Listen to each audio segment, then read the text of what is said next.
Esta es una pregunta que nos hacemos nosotros, pero que se tiene que hacer usted constantemente. ¿Qué es lo que busco en la iglesia?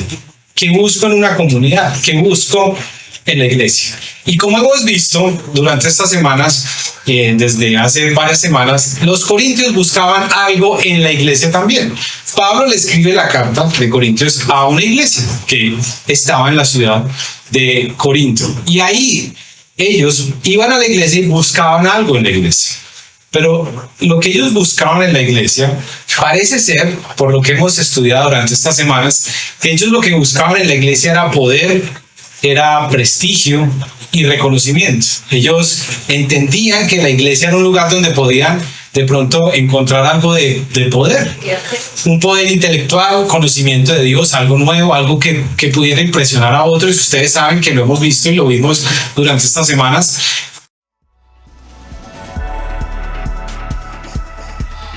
Reunión Colombia. Amigos que se aman a Dios y su misión.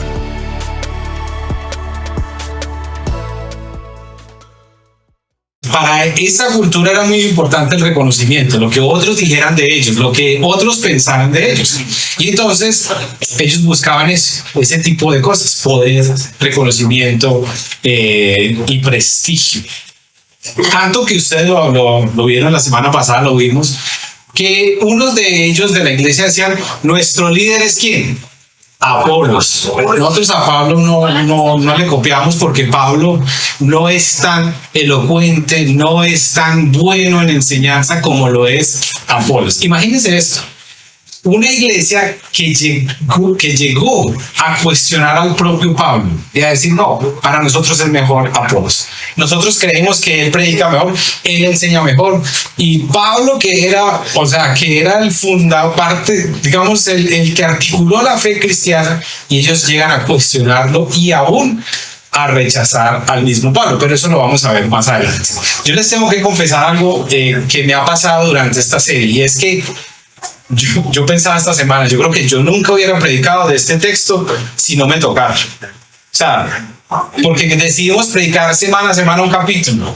Y esos son de esos textos que uno lucha y uno dice, pero esto es muy duro. O sea, es muy complicado lo que Pablo está hablando acá. Y por ejemplo, la próxima semana se complica más la cosa. Así que los dejo ahí en expectativa de lo que va a pasar la próxima semana.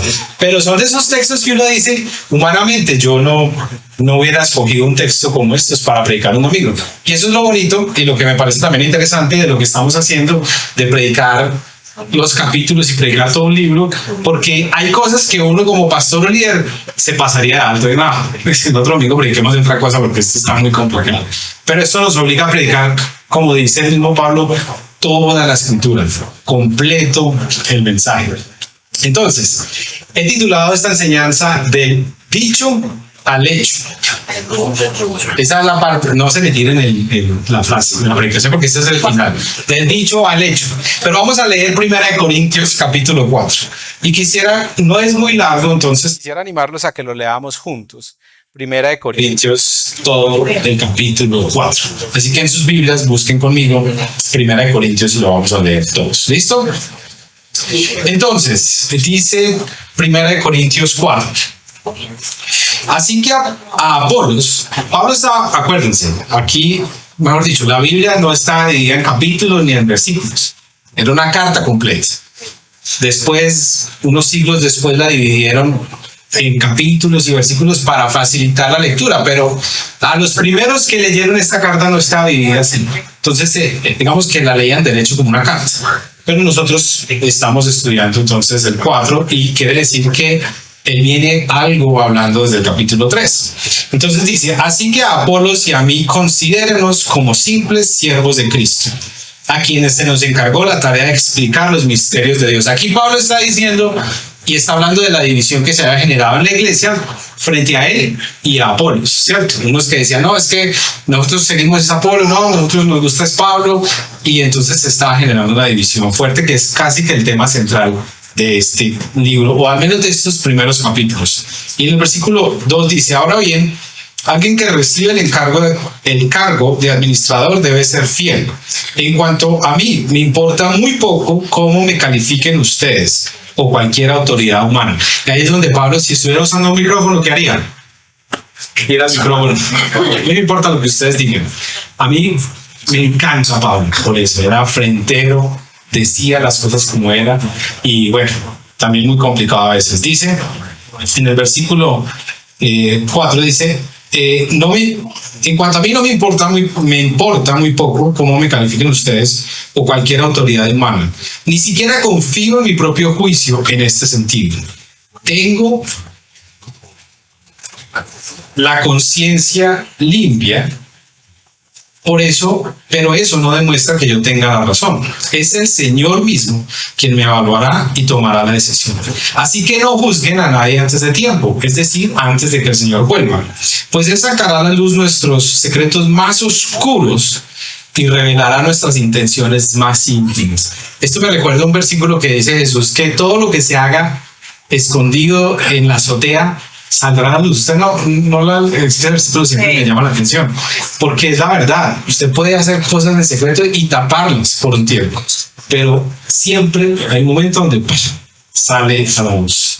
Entonces dice, ese es versículo 5, pues Él sacará a la luz nuestros secretos más oscuros y revelará nuestras intenciones más íntimas. Entonces Dios le dará a cada uno el reconocimiento que le corresponde. Amados hermanos, puse el caso de Apolos y el mío propio como ilustración de lo que les vengo diciendo. Si prestan atención a lo que les cité de las Escrituras, no estarán orgullosos de uno de sus líderes a costa de otro. Pues, ¿qué derecho tienen a juzgar así? ¿Qué tienen que Dios no les haya dado? Y si todo lo que tienen proviene de Dios, ¿por qué se jactan como si no fueran un regalo? Ustedes piensan que ya tienen todo lo que necesitan. Creen que ya son ricos. Hasta han comenzado a reinar sin nosotros en el reino de Dios. Yo desearía que en verdad ya estuvieran reinando, porque entonces nosotros estaríamos reinando con ustedes. A veces pienso que a nosotros, los apóstoles, Dios nos puso en exhibición como prisioneros de guerra al final del desfile del vencedor, condenados a muerte. Nos hemos convertido en un espectáculo para el mundo entero, tanto para la gente como para los ángeles. Nuestra entrega a Cristo nos hace parecer tontos. En cambio, ustedes afirman ser tan sabios en Cristo. Nosotros somos débiles, pero ustedes son tan poderosos. A ustedes los estiman, a nosotros nos ridiculizan. Incluso ahora mismo pasamos hambre y tenemos sed, y nos falta ropa para abrigarnos. A menudo somos golpeados y no tenemos casa. Nos cansamos trabajando con nuestras manos para ganarnos la vida. Bendecimos a los que nos maldicen. Somos pacientes con los que nos maltratan. Respondemos con gentileza cuando dicen cosas malas de nosotros. Aún así se nos trata como la basura del mundo, como el desperdicio de todos, hasta este preciso momento. No les escribo estas cosas para avergonzarlos, sino para advertirles como mis hijos amados. Pues aunque tuvieran 10,000 maestros que les enseñaran acerca de Cristo, tienen solo un Padre espiritual. Pues me convertí en su Padre en Cristo Jesús cuando les prediqué la buena noticia. Así que les ruego que me imiten. Por esa razón les envié a Timoteo, mi fiel y amado hijo en el Señor, el cual les recordará la manera en que sigo a Cristo Jesús, así como lo enseño en todas las iglesias, en todas partes. Algunos de ustedes se han vuelto arrogantes al pensar que no volveré a visitaros, pero iré y pronto. Y Pablo, cuando estaba berraco, dice, si el Señor me lo permite, y entonces comprobaré si esos arrogantes solo dan discursos pretenciosos o de verdad tienen el poder de Dios. Pues el reino, este es el versículo en el cual quiero que nos centremos hoy, dice, pues el reino de Dios no consiste en las muchas palabras, sino en vivir el poder de Dios. Y termina diciendo, ¿qué prefieren? ¿Que llegue con una vara para castigarlos o que vaya con amor y un espíritu amable? ¿Ustedes qué preferirían? Pablo le dice, bueno, ¿quiere que vaya con un refile duro o darle la vuelta? Bueno,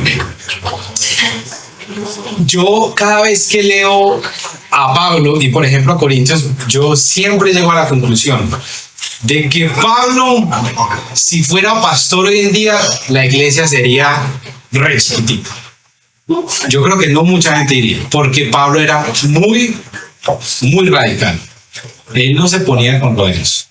Es más, en el capítulo anterior ustedes, y lo vimos la semana pasada, Pablo, imagínense esto, llama a los corintios, una cultura que le encantaba el conocimiento, que le encantaba la elocuencia, que le encantaba la información, saber. Eran sabios, o se creían sabios en la sabiduría humana, es lo que él dice. Y tenían, digamos, era una ciudad cosmopolita, llena de información, de conocimiento. Haga de cuenta usted ser de una ciudad grande, pues piense en Pitalito Huila, no, en Anselma, y no piense en Nueva York, piense en París. Usted es de la élite. Y Pablo le escribe, les dice, ustedes son unos niños. O sea, imagínense lo difícil y lo chocante que debió haber sido para ellos escuchar que Pablo, el que fundó la iglesia, les dice, ustedes son unos niños espirituales, inmaduros. Yo creo que si a uno, el pastor, el líder, le dice eso, uno como reacciona. Se empieza con ese, no, pero ¿cómo así? Ellos reciben ese mensaje, y este mensaje de Pablo acá es un mensaje duro, donde él les dice, ¿cómo es posible que ustedes sigan viviendo de esta manera? Y en el capítulo siguiente les habla todavía más duro. Entonces yo llego a la conclusión de que Pablo en estos días sería muy poco apreciado. Y también creo que por eso no predicamos tanto estos textos, porque no es tan fácil a una generación como la nuestra, que nos gusta que nos hablen suave, que no nos traten muy duro, que no nos digan las cosas como tan fuerte, porque no, Pablo viviría una completa encrucijada con nosotros. Pero, gracias a Dios, no soy Pablo, sino que estoy diciendo aquí lo que Pablo escribió. Entonces, si tienen rabia, pues que les dé con Pablo y no conmigo. Pero Pablo dice, básicamente dice, o sea, ustedes son cristianos de mucha palabra, y les quiero recordar algo. Ser cristianos no es un tema de palabras, sino de vivir el poder de Dios. Por eso, del dicho al hecho hay mucho trecho. No es un tema de decir, soy cristiano, yo voy a la iglesia. Ser cristiano es mucho más que las palabras que pronuncio. Ser cristiano no es solamente un tema de palabras, sino vivir el poder de Dios. Y eso cambia mucho la perspectiva. Miren esto. La iglesia de los Corintios era una iglesia que era supremamente elocuente, pero era superficial. Eso es lo que Pablo está diciendo, y él lo va desarrollando más en los capítulos que siguen. Era una iglesia llena de dones, era una iglesia llena de talentos, era una iglesia con tal vez los mejores oradores. Tenían un Apolos. Apolos era tan bueno y tan buen comunicador y como, digamos, experto en esa, que era parte de la cultura griega en ese momento, que era como parte...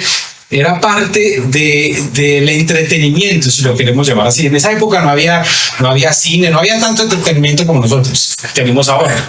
¿Cuál era la única forma de ellos entretenerse? Ir a un lugar a escuchar a alguien, y sobre todo alguien se hablaba súper bien. Y Apolos parece ser tan bueno que opaca a Pablo, que Pablo no era malo. Dicen que Pablo, y los que conocen dicen, Pablo era un genio.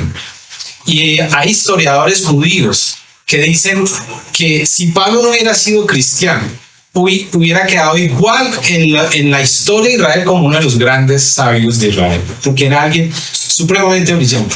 Pero estos corintios lo rechazan y dicen, no, es mejor Apolos. Entonces, esta era una iglesia elocuente, pero superficial. Una iglesia que les encantaban las palabras y el entretenimiento, les gustaba ir y escuchar a los grandes oradores, nuevos conocimientos, nuevas cosas, pero una iglesia que realmente no vivía lo que profesaban creer. Y esto se parece mucho a nosotros hoy en día, ¿no? Pablo aquí, en este último capítulo, en este capítulo 4, está finalizando la primera sección de su carta. La próxima semana Pablo empieza a hablar de otras cosas, pero aquí está hablando a una iglesia a la cual está abordando el tema de la división.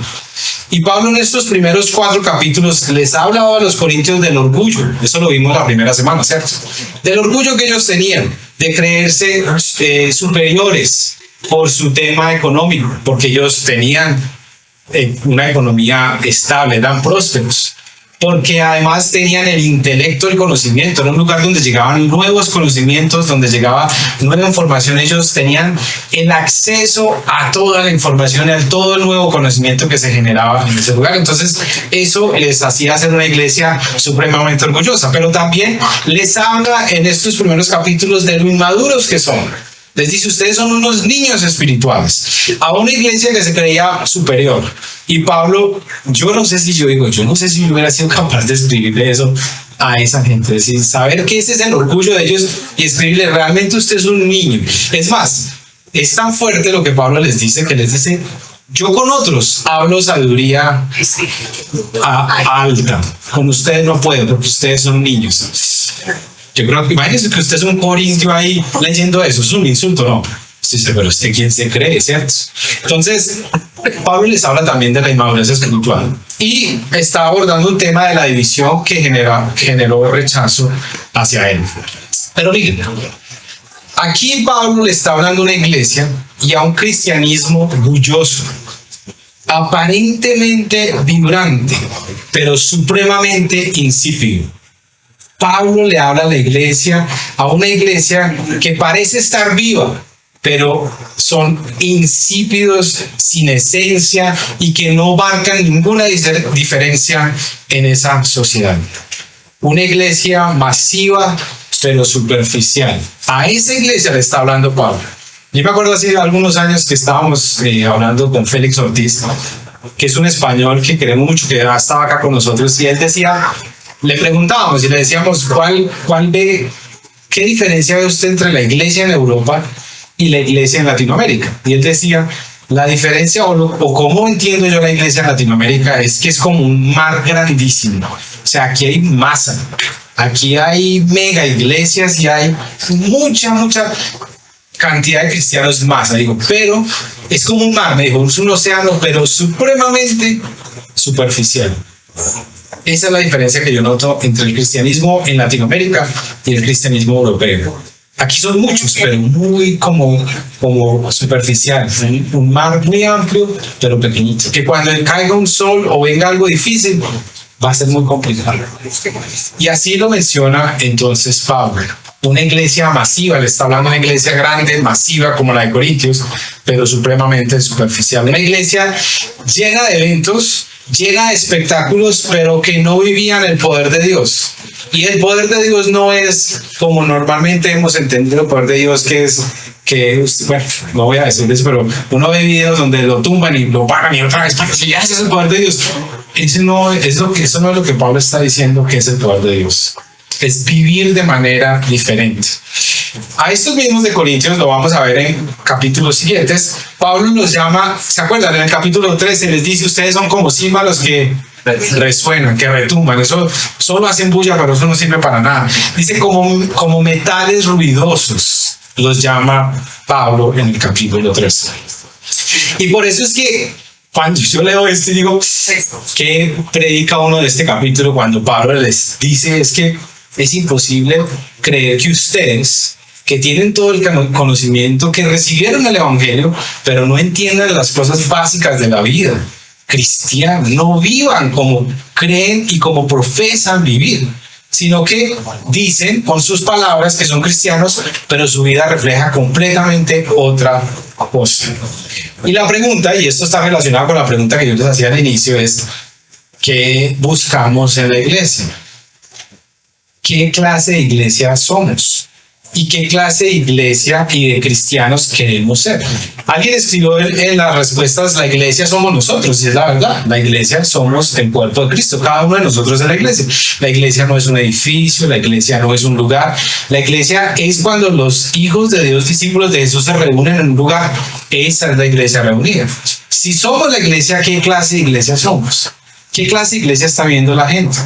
Están viendo que nosotros somos iglesia de palabra, donde decimos sí somos cristianos, pero no vivimos nada de lo que confesamos. Y ese es un punto en el cual yo también lucho mucho. Y leyendo a Pablo digo, uy, qué cosa tan dura.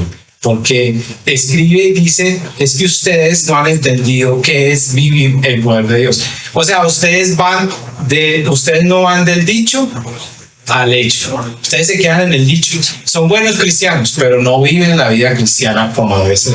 Entonces, pregúntese ahí, o más bien pregúntele a la persona que está a su lado, ¿qué clase de cristiano quiero ser yo? Digo, ¿qué clase de cristiano quiere ser usted?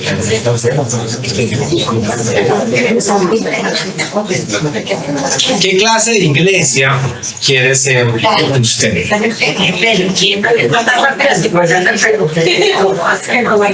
Pero miren, la Biblia, porque si dejáramos esta predicación hasta acá, si dejáramos esta enseñanza hasta acá, pues sale uno como aburrido, ¿sí o no? Yo una vez hablé con un señor que fue a una iglesia y yo le dije, bueno, ¿y cómo le fue? Y me dijo, la verdad, salí como tan aburrido. Yo, ¿por qué? No, porque yo me sentí tan pecador. No, yo la verdad, no, yo no volví. Yo no volví porque me sentí muy pecador. Y esa no es la idea de la Biblia. La Biblia y el Señor quieren que entendamos nuestra realidad espiritual, pero la Biblia, en sí es evangelio. ¿Y evangelio es qué? Buenas noticias. O sea, usted no puede salir de la iglesia aburrido porque siempre que se predica la palabra, se predica el evangelio, se predican buenas noticias. Y Pablo da buenas noticias acá. Porque, miren esto. Cuando Pablo habla aquí en el término palabras en griego es logos, que es eso, palabras, discurso, y el término poder que subraya ahí es algo que se llama, o en griego se llama dinamis. De ahí viene la dinamita, ¿saben? Explota todo, tiene poder. Dinamis es esa palabra. Y cuando Pablo usa esa palabra, es la misma palabra que Jesús usa cuando le dice a los discípulos, vayan a Jerusalén y esperen la venida del Espíritu Santo y recibirán ¿qué? Poder. O sea, esa es la misma palabra. Dinamis. Estas son las buenas noticias. Lo que está recordando aquí Pablo es esto, que nosotros no tenemos la capacidad de ir del dicho al hecho, que no tenemos la capacidad de pasar de palabras a acción, pero sí hay un poder en nosotros que nos lleva a vivir la vida cristiana, o que nos lleva del dicho al hecho. ¿Y es el poder de quién? Del Espíritu Santo, de Jesús en nosotros. Entonces Pablo les está recordando a ellos y les está diciendo, ese espíritu de poder que fue enviado como regalo, ese es el mayor regalo que hayamos podido recibir todos nosotros. Y en esto podríamos quedarnos mucho tiempo, pero miren, yo creo que parte del problema del cristianismo de nosotros como discípulos del Señor es que no hemos entendido ese regalo del Espíritu Santo. Por eso uno escucha a tantos cristianos decir, no, es que yo no soy capaz, yo no puedo. Y la verdad es que no puede. Pero hay alguien que sí puede. ¿Y es quién? El Espíritu Santo. Entonces, el Señor es tan bueno que Él sabía que no íbamos a ser capaces nosotros solos. Él sabía que por nuestras fuerzas no íbamos a poder. Y por eso envía al Espíritu Santo para que a través del Espíritu Santo usted sí pueda. Entonces la vida cristiana no es una vida de yo quiero, sino el yo puedo. Y eso no me acuerdo qué autor decía eso, pero él decía que ya vivimos en la época del puedo y no del quiero.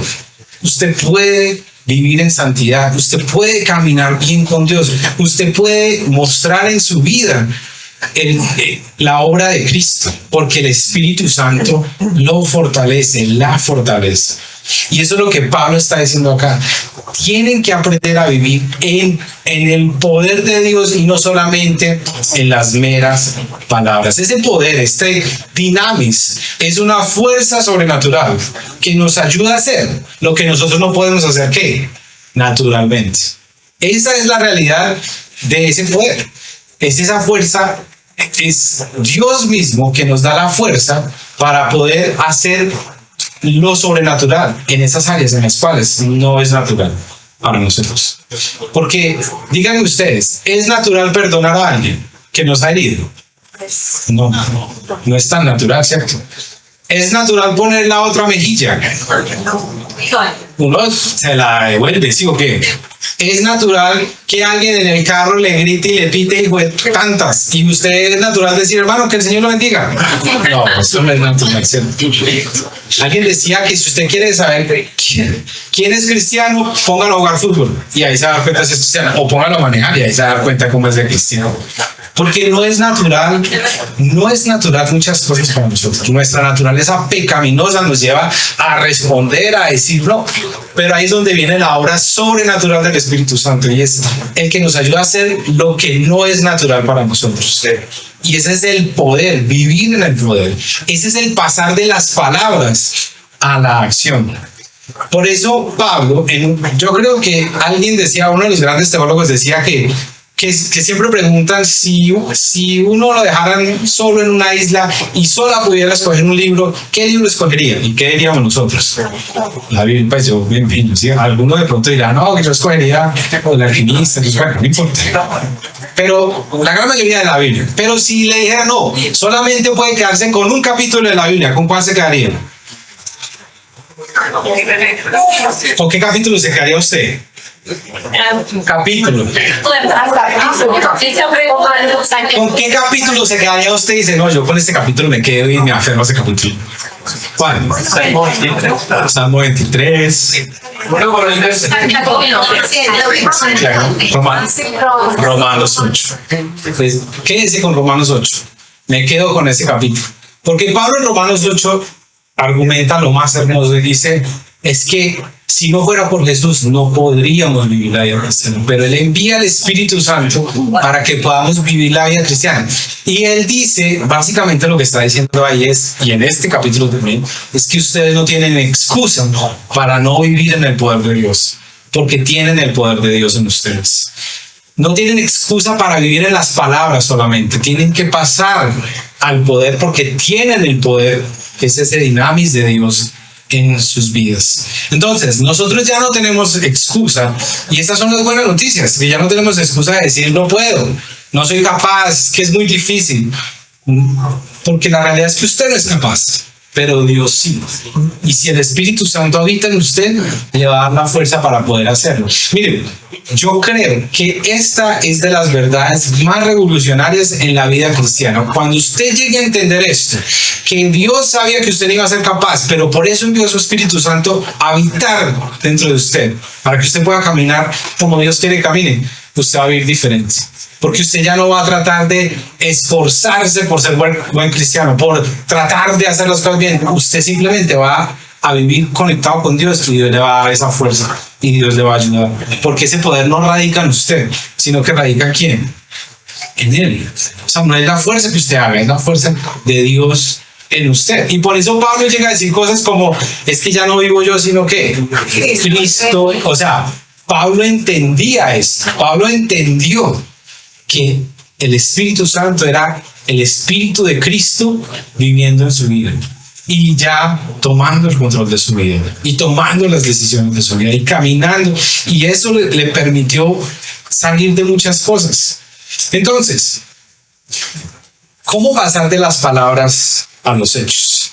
Yo creo que todos acá, y yo sé que muchos de ustedes están diciendo, claro, para usted es muy fácil. Pues no sé por qué dirán eso, pero me imagino que alguien está diciendo, sí, para usted es muy fácil decir ahí que uno tiene que vivir la vida cristiana, pero vaya, hágalo pues, porque no es tan fácil.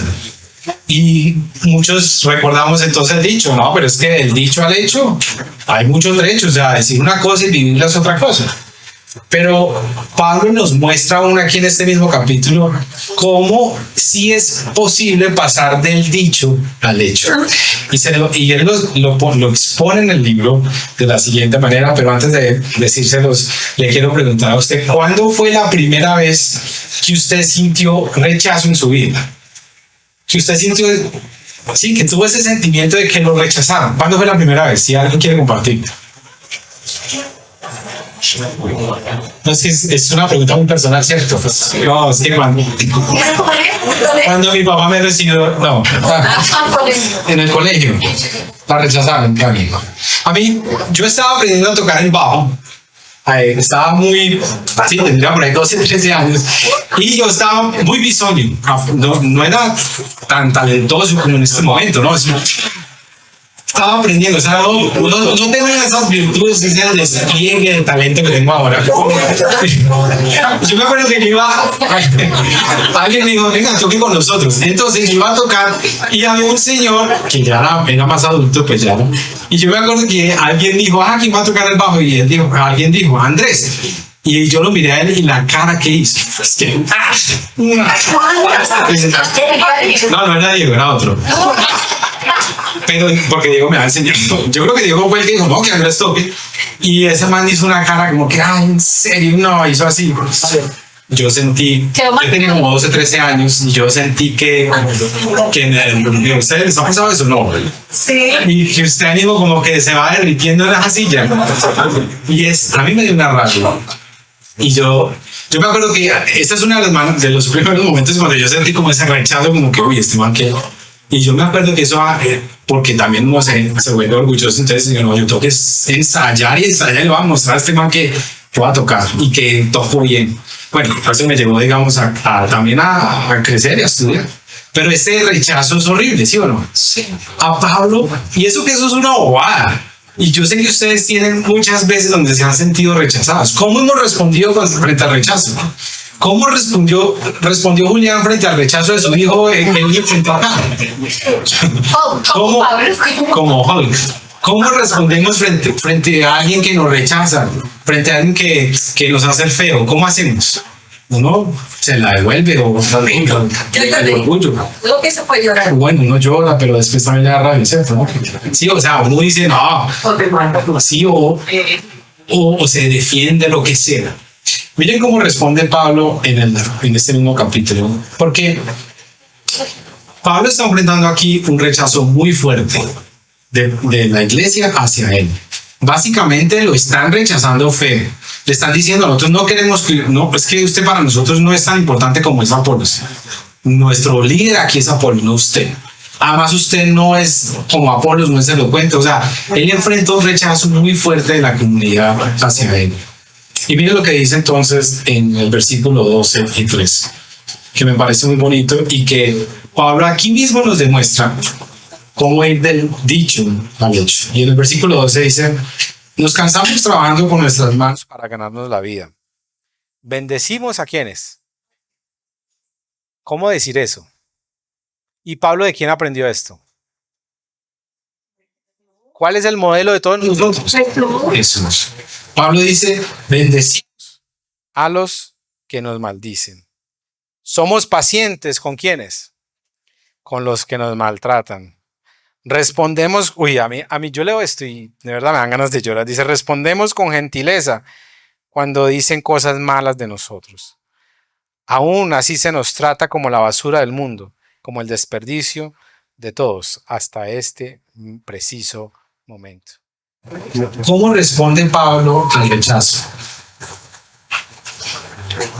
¿Cómo bendecir a los que nos hacen daño? ¿Cómo ser pacientes con los que nos maltratan? ¿Cómo responder con gentileza cuando la gente dice cosas malas de nosotros? Y esto, Pablo no lo hubiera podido haber hecho en su humanidad, porque no es natural, ¿sí o no? Eso no es natural. Pero, ¿qué es lo que está diciendo Pablo acá? Es el poder de Dios en nosotros, el que nos permite responder diferente. Es el poder de Dios que habita en nosotros, el que nos permite responder diferente, el que nos permite pasar del dicho, de las palabras, a vivir el poder de Dios. ¿No les parece muy bonito esto? Y esto, nuestro modelo siempre es Jesús. Pablo lo habla acá porque lo vio en Jesús. Porque cuando Jesús lo estaban escupiendo, cuando lo estaban maltratando, cuando lo hirieron, cuando le clavaron todo, ¿qué dijo Jesús? Señor, acábalos. Y tenía todo el poder. ¿Qué dijo? Perdónalos porque no saben lo que hacen. Jesús vivió eso en su humanidad también, porque muchos dicen, pero es que Jesús era Dios, pero también fue humano y también sufrió. Y Jesús nos muestra el camino de pasar de los dichos, de las palabras, de decir yo soy cristiano, a realmente vivir la vida cristiana de manera diferente. Entonces, termino con esto.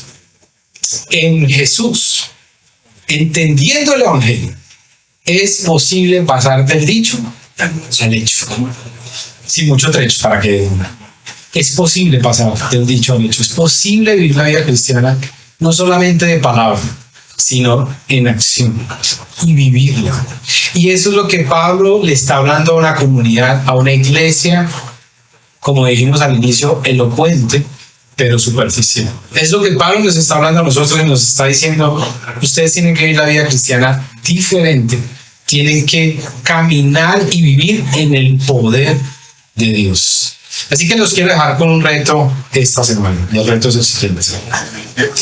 Que se pregunte usted ahí, ¿en qué áreas de mi vida necesito pasar de la palabra al poder? ¿En qué cosas usted ha dicho, Señor, yo quiero ser mejor en esto, yo quiero dejar esto, yo quiero cambiar esto, yo quiero, y no ha podido? Tal vez lo ha intentado en sus propias fuerzas. Pero este es el momento para que usted entienda el gran regalo del poder de Dios en su vida, el regalo del Espíritu Santo. Cuando yo entendí eso, y no fue hace mucho tiempo, lo entendí hace poco, cuando entendí el regalo del Espíritu Santo en mi vida y que era el poder de Él en mi vida, yo empecé a vivir una vida diferente, de libertad, de decir, Señor, yo puedo hacer muchas cosas que antes no creía que era capaz, pero tengo el poder tuyo en mi vida. Ese es el regalo y esas son las buenas noticias del poder de Dios en nosotros. Pasar del dicho a vivir al poder de Dios, pasar de las palabras meramente de yo quiero, yo quiero, yo quiero, al pasar al yo puedo, porque el Señor está conmigo. Amén. ¿Qué tal si nos ponemos de pie y terminamos con esto? Quisiera invitarlo para que ahí piense en eso, en esa pregunta del reto que les estoy haciendo. ¿En qué área de mi vida, de su vida, necesita pasar de la palabra al poder? Y lo voy a animar a que por unos segunditos cierre sus ojos ahí donde está y le diga, Señor, ayúdame a entender el regalo del poder tuyo en mi vida. Ayúdame a entender el regalo del Espíritu Santo que me da poder para poder vivir la vida cristiana diferente. Señor, queremos poner nuestros corazones, nuestras vidas delante de ti en esta tarde. Señor, gracias por tu palabra, por recordarnos y mostrarnos ejemplos de un Pablo, pero que finalmente apunta a Jesús, de cómo vivir la vida cristiana diferente. Señor, no queremos ser como los corintios. Yo personalmente no quiero ser como los corintios. No quiero ser elocuente. No quiero demostrar grandeza en lo que hago, en mis capacidades, pero vivir una vida doble. No ser coherente con mis acciones, con lo que digo acá, Señor. Señor, aquí están mis hijos, está mi familia que puede ver la realidad de lo que soy, Señor. Y muchas veces uno se puede parar acá y hablar muy bonito, pero no lo vive. Y los que están sentados ahí, que nos conocen profundamente, están diciendo, pero Él no muestra eso no es verdad. Señor, ayúdanos porque todos luchamos con esto. De decir que somos cristianos, pero no ser coherentes con esto. De decir que somos discípulos tuyos, pero transitar en el pecado, transitar en las cosas que a ti no te agradan, Señor. Señor, y muchas veces nuestras excusas son no puedo, no soy capaz, lo he intentado. Pero Señor, tú nos recuerdas que hay buenas noticias y que tu Espíritu Santo nos ayuda a hacer lo que para nosotros no es natural, Señor. Para ningún hombre es natural responder con gentileza, responder con amor, responder con bondad al rechazo, como lo hizo Pablo, como lo hiciste tú mismo, Jesús. Pero es el Espíritu Santo que habita en nosotros que nos ayuda. Para ninguno de nosotros es natural perdonar al que nos hizo daño. Para ninguno de nosotros es natural hacer cosas que humanamente no podemos hacer, pero es el Espíritu Santo que habita en nosotros que nos lleva a vivir el poder de Dios. Señor, y yo oro que en esta mañana podamos vivir el Evangelio, que no se trata de las palabras, sino que se trata de la acción, que se trata del poder. Señor, y yo pido por aquellos hermanos que están acá luchando con algún pecado, alguna situación, con alguna actitud, con algo que saben que tienen que cambiar y sienten que no pueden. Señor, que tu Espíritu Santo los ayude, que tu Espíritu Santo los fortalezca. Y si usted se siente bien y quiere buscar a alguien y abrazar, porque esa es parte de la obra del Espíritu Santo. Él viene y nos abraza y de manera simbólica busque a alguien y ore por esa persona. Y dígale, Señor, yo oro para que ayudes a mi hermano, para que lo fortalezcas, para que en medio de sus dificultades tú lo acompañes. Señor, gracias porque tú no nos dejaste solos. Señor, tú eres un papá tan bueno que sabiendo que nosotros no íbamos a poder, que no íbamos a ser capaces, y esa es la historia de la Biblia, hasta Jesús, una humanidad tratando de alcanzar el estándar de Dios. Hasta los más buenos o los más elocuentes como Moisés o los más grandes líderes como Moisés tampoco pudieron. No pudieron entrar a la tierra prometida por su propio pecado. Todo esto nos demuestra a nosotros que necesitábamos ayuda y tú no nos dejaste solos.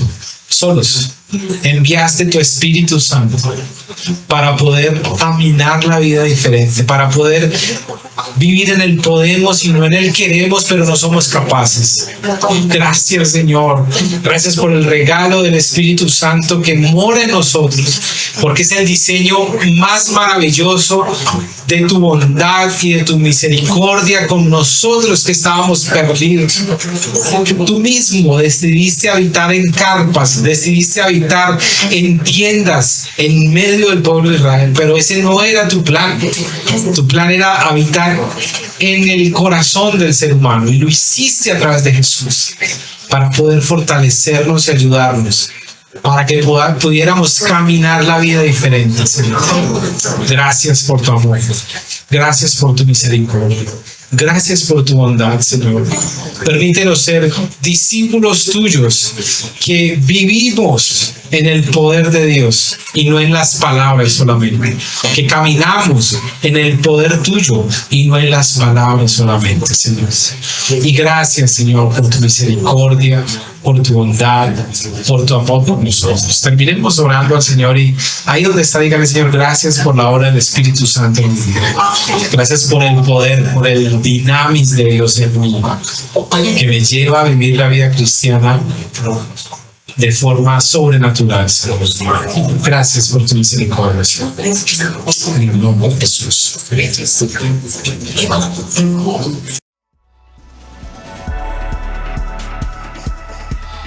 Reunión Colombia. Amigos que se aman, aman a Dios y su misión.